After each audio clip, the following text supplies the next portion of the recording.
Pour passer maintenant, après les exemples, à la mise en place de l'outil, il faudra arriver au raisonnement suivant. On est toujours en situation d'avoir un tout, et par rapport à ce tout, on a quelque part une partie.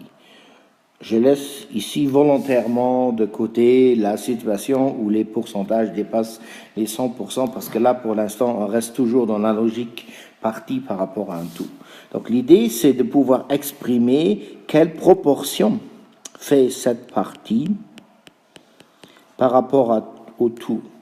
Et pour cela, on utilise la notion de pourcentage, où on dit que le tout, et j'ai d'un côté la partie, ou le sous-ensemble, mais je ne voulais pas utiliser la notion d'ensemble. Alors, on introduit la notion de pourcentage. Alors, il faut toujours dire que le tout, ça correspond à 100%. Et si on a maintenant des expressions comme on avait tout à l'heure, 35,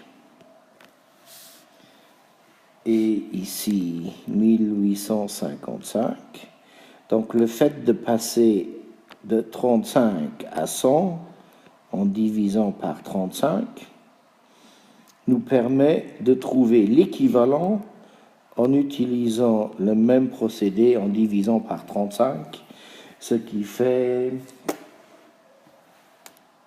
53%. Donc, avec ce tableau-là, ça nous permet d'exprimer le tout, la partie du tout, en pourcent, en identifiant le tout à 100 et la partie à 53%, à l'aide d'un tableau de proportionnalité. Bien sûr, on peut faire la même chose à l'aide du calcul de règles de 3, respectivement par toute autre méthode, mais la notion est toujours dans une notion de proportionnalité, c'est-à-dire de proportion de quelque chose par rapport à autre.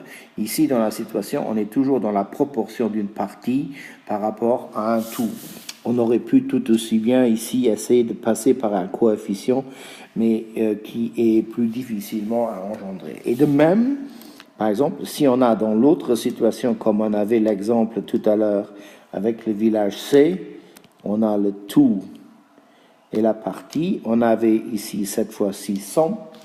On avait la proportion 55 et on savait que le tout faisait 45. Là, cette fois-ci, on passait de 100 à 45 en multipliant par 45. Donc ici, on passe de 55 à 45 en multipliant par 45.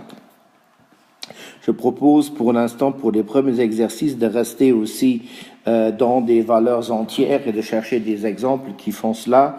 Plus tard, une fois que cela aura été mis en place, on pourra passer à quelque chose de plus général.